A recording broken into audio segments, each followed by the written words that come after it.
Price rate ಇದ್ದೆ ಅಥವಾ ಬೆಂಬಲ ಬೆಲೆ ಇದ್ದು ಇವತ್ತು ಕಾನೂನು ಮಾಡ್ರೆ ನೀವು ಇಡೀ ದೇಶದಲ್ಲೇ ಇವತ್ತು ಚರ್ಚೆಗೆ ಒಳಗಾಗುವಂಥ ವ್ಯಕ್ತಿ ಆಗಿಬಿಡ್ತೀರಿ. ಮತ್ತು ನೀವು ಇನ್ನೇನು ಮಾಡೋರಿದ್ದೀರಪ್ಪ ಏನಂತ ಪ್ರಧಾನಿ ಆಗುವಂಥ ಅವಕಾಶಗಳು ಕಡಿಮೆ. ನಿಮಗೆ ಹಿಂದಿ ಬರೋದಿಲ್ಲ ಅನ್ನೋದು ನಿಮಗೆ ಗೊತ್ತದ. ಆ ಪ್ರಮಾಣದಲ್ಲಿ ಉತ್ತರದವ್ರದಾಗ ಮಾತಾಡ್ತಿರ್ಬೋದೇನೋ. ಉತ್ತರದವ್ರಿಂದ ಅಕ್ಸೆಪ್ಟ್ ಮಾಡೋದು ಭಾಳ ಕಷ್ಟ ಅದ. ಹೀಗಾಗಿ ನೀವು ನಿಮ್ಮ ಜೀವನದ ಒಂದು ಅತ್ಯಂತ ತುದಿಯ ಒಂದು ಅಧಿಕಾರದಲ್ಲಿ ಬಂದು ಕೊಡ್ತಿದ್ದೀರಿ, ಮುಖ್ಯಮಂತ್ರಿ ಆಗಿದ್ದೀರಿ ರಾಜ್ಯದ. ಇದನ್ನು ಯಾರೂ ವಿರೋಧ ಮಾಡೋದಿಲ್ಲ. ಈಗ ರಾಹುಲ್ ಗಾಂಧಿ ಅವ್ರು ಹೇಳ್ತಾ ಇದ್ದಾರೆ, ಇಲ್ಲ ನಾವು ಮಾಡ್ತೀವಿ ಕಾನೂನು, ಮಾಡ್ತೀವಿ ಅನ್ನೋದು ಬೇರೆ ಅದು. ನಾಳೆ ಅಧಿಕಾರ ಬಂದು ಮಾಡ್ತೀವಿ ಅಂತ ಏನು ಗ್ಯಾರಂಟಿ ಅದ? ಈಗ ಅಧಿಕಾರದಲ್ಲಿ ಇದ್ದೀರಲ್ಲ ನೀವು, ಸ್ವತಃ ನಿಮ್ಮ ನಾಯಕರು ಈ ನ್ಯಾಯ ಯಾತ್ರೆ ತುಂಬ ಹೇಳ್ಕೊಳ್ತಾ ಹೊರಟಿದ್ದಾರೆ. ನೀವು ಅದನ್ನು ಎಕ್ಸಾಂಪಲ್ ಮಾಡಿರೋದಂದ್ರೆ ಅದು ಮೋದಿಯವರು ದೊಡ್ಡ ಹೊಡೆದುಕೊಳ್ತಿದ್ದಾರೆ. ಇದು ನೀವು ರಾಜಕೀಯ ಗೇಣದಲ್ಲ, ರಾಜಕೀಯ ಆಟೋದ ಜೊತೆಗೆ ರೈತರ ಬದುಕದಾಗ. ಸಪೋಸ್ ಏನಾದರೂ ನೀವು ಪ್ರತಿ 4 ಹಳ್ಳಿಗೋ 3 ಹಳ್ಳಿಗೋ ಒಂದು ಶೈತ್ಯಾಗಾರವನ್ನು ಕೋಲ್ಡ್ ಸ್ಟೋರೇಜ್ ಮಾಡಿ ಆ ಪಲ್ಯ ಉಳಿದಾಗಲಿ ಅಥವಾ ಇನ್ನುಳಿದ ಕಾಳುಗಳನ್ನು ಉಳಿಸುವಂಥ ಕಾಳು ಸರ್ವೇ ಆಗುವಂಥದ್ದು ಗೋಡೌನ್ಗಳನ್ನು ಮಾಡಿದರೆ, ಜೊತೆಗೆ ಮಿನಿಮಮ್ ಪ್ರೈಸ್ ರೇಟನ್ನು ನೀವು ಕಾನೂನು ಮಾಡಿದರೆ, ಬೆಂಬಲ ಬೆಲೆಯನ್ನು ಮಿನಿಮಮ್ ರೇಟ್ ಮ್ಯಾಕ್ಸಿಮಮ್ದಲ್ಲ, ನಿಶ್ಚಿತವಾಗಿಯೂ ಈ ಒಂದು ನಿಜ ಶತಮಾನದ ನಾಯಕರಾಗಿ ಹೋಗ್ಬಿಡ್ತೀರಿ ನೀವು. ಬರೀ ಒಂದು ದಶಕದ್ದಲ್ಲ. ಯಾಕೆಂದರೆ ಈಗಾಗಲೇ ದೇವರಾಜ ಅರಸರು ಇನ್ನುಳಿದವ್ರು ಯಾರೋ ಭೂಮಿ ಕೊಳ್ಳದಂಗೆ ಭೂ ಆ್ಯಕ್ಟ್ ಅಂತಂದ, ಭೂ ಸುಧಾರಣಾ ಆ್ಯಕ್ಟ್ ಅಂತಂದ ಇತಿಹಾಸ ಪುರುಷರಾಗಿ ಹೋಗಿದ್ದಾರೆ.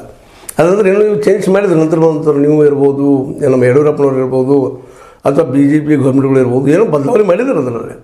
ಆದರೆ ದೇವರಾಜ ಅರಸರು ರೈತರು ಎಂಥ ದೊಡ್ಡ ಉಪಕಾರ ಮಾಡಿದ್ರಪ್ಪ ಅಂತಂದ್ರೆ ಅವ್ರ ಭೂಮಿ ಅವ್ರು ಉಳಿಯುವಂಥ ಒಂದು ವ್ಯವಸ್ಥೆ ಮಾಡಿ ಹೋಗ್ಬಿಟ್ಟಿದ್ರು. ಇವತ್ತು ಮಾರ್ಕೆಟ್ ಬಂದಿರ್ಬೋದು, ರೇಟ್ ಬರ್ತಾ ಇರ್ಬೋದು ಭೂಮಿಗಳಿಗೆ, ಆದರೆ ಭೂಮಿ ಕಳ್ಕೊಳ್ಳೋಂಥವ್ರು ಎಲ್ಲಿ ಹೋಗ್ಬೇಕಂತ, ಭೂಮಿಯ ನಂಬಿ ಬದುಕುತ್ತಿರೋಂಥ ರೈತ ಎಲ್ಲಿ ಹೋಗ್ಬೇಕು ಅಂತ. ಇವತ್ತೆಲ್ಲ ಕಾರ್ಪೊರೇಟ್ಗಳು ಬರ್ತಾ ಇದ್ದಾರೆ, ಭೂಮಿ ತೆಗೆದುಕೊಳ್ತಾ ಇದ್ದಾರೆ, ಅದನ್ನು ಏನಪ್ಪ ಅಂತಾರೆ ತೊಗೊಂಡು ಮಾರ್ತಾ ಇದ್ದಾರೆ. ಅವರು ನಾವು ಲ್ಯಾಂಡ್ ಮಾಡ್ತಾ ಇದ್ದಾರೆ, ಮಾಡ್ಕೊಂಡು ಹೆಂಗೆ ಮಾಡೋದೆಲ್ಲ ಗೊತ್ತದ. 2 ನಂಬರ್ ಸಂತೆ 1 ನಂಬರ್ ಸಂತೆ ಎಲ್ಲ ಗೊತ್ತದ ಅವ್ರಿಗೆ. ಮಾಡ್ಕೊಂಡು ದುಡ್ಡು ಮಾಡ್ಕೊಳ್ತಾ ಇದ್ದಾರೆ. ಇವತ್ತು ರೈತ ಬೆಳೆಯುವಂಥ ಭೂಮಿಗಳು ಇವತ್ತು ಏನಾಗಿದೆಪ್ಪ ಅಂದ್ರೆ ಎಲ್ಲರೂ ದುಡ್ಡು ಇವತ್ತು ಏನಾಗಿಬಿಟ್ಟಿದಪ್ಪ ಅಂತ ದೊಡ್ಡವರು ಒಂದು ವ್ಯಾಪಾರಿ ಕೇಂದ್ರಗಳಾಗಿ ಹೋಗ್ಬಿಟ್ಟಿದ್ದಾವೆ, ಮಾರಾಟದ ಕೇಂದ್ರಗಳಾಗಿ ಹೋಗ್ಬಿಟ್ಟಿದ್ದಾವೆ. ಅಂದಾಗ ಭೂಮಿಯನ್ನು ಇನ್ನೊಂದು ಬೇರೆ ಬೇರೆ ಕೆಲಸಗಳಿಗೆ ಉಪಯೋಗ ಮಾಡುವಂಥ ಒಂದು ಕೆಲಸವನ್ನು BJPಗರು ಮಾಡಿದರು.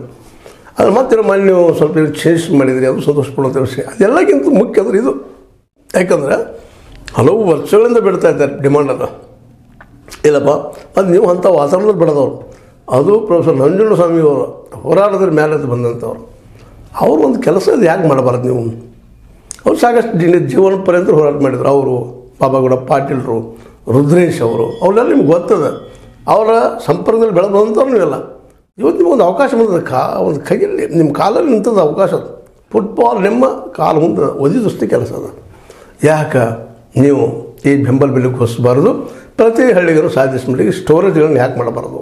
ಸತ್ಯಾಗ್ರಹಗಳನ್ನು ಯಾಕೆ ಮಾಡಬಾರ್ದು? ಗೋಡೌನ್ಗಳನ್ನ ಯಾಕೆ ಮಾಡಬಾರ್ದು? ನೀರಿಸುವಾಗ ಏನೋ ಒಂದು ಪ್ರಯತ್ನ ಮಾಡ್ತಾ ಇದ್ದೀರಿ, ಹೊಂಡೆಗಳು ಮಾಡಿಸೋದು, ಮತ್ತೇನೋ ಮಾಡೋದು. ಇನ್ನೂ ಅದ್ರ ಬಿಟ್ಟು ಮತ್ತೇನು ಮಾಡಲಿಕ್ಕೆ ಸಾಧ್ಯ ಇಲ್ಲ. ಮಾಡಿರಿ. ನೀರ ಮಾರ್ಕೆಟ ಜೊತೆ ಗೋಡೌನ ಇವು ಮಾಡಿಕೊಟ್ಟಂದ್ರೆ ರೈತ ಸಬಲ ಆಗ್ತಾನೆ ರೀ. ರೈತ ಸಬಲಾಗ ರೈತನ ನಿಮ್ಗೆ ಸಾಲ ಕೊಡೋಂಗೆ ಆಗ್ತಾನೆ. ಇಲ್ಲಿವರೆಗೆ ಒಂದು ಅಂದಾಜು ಇರ್ಬೇಕಾದ್ರೆ 2000 ಇಲ್ಲಿವರೆಗೆ ಹೆಚ್ಚು ಕಡಿಮೆ 55-60 ಲಕ್ಷ ಕೋಟಿ ರೂಪಾಯಿ ರೈತಂದ ಲಾಸ್ ಆಗಿದೆ ಅಂತ ನಿಮಗೆ ಗೊತ್ತದ. ಅದಕ್ಕಾಗಿ ನೀವು ಇವತ್ತು ಈ ಒಂದು ಹೆಜ್ಜೆ ಇಡಬೇಕಾಗಿತ್ತು, ತೆಗೋಬೇಕಾಗಿತ್ತು. ಇಲ್ಲಪ್ಪ ರೈತ ಒಳ್ಳೇದು ಮಾಡಿ ಹೋಗೋಣಪ್ಪ ನಮ್ಮ ಜೀವನದಲ್ಲಿ ಅಂತ.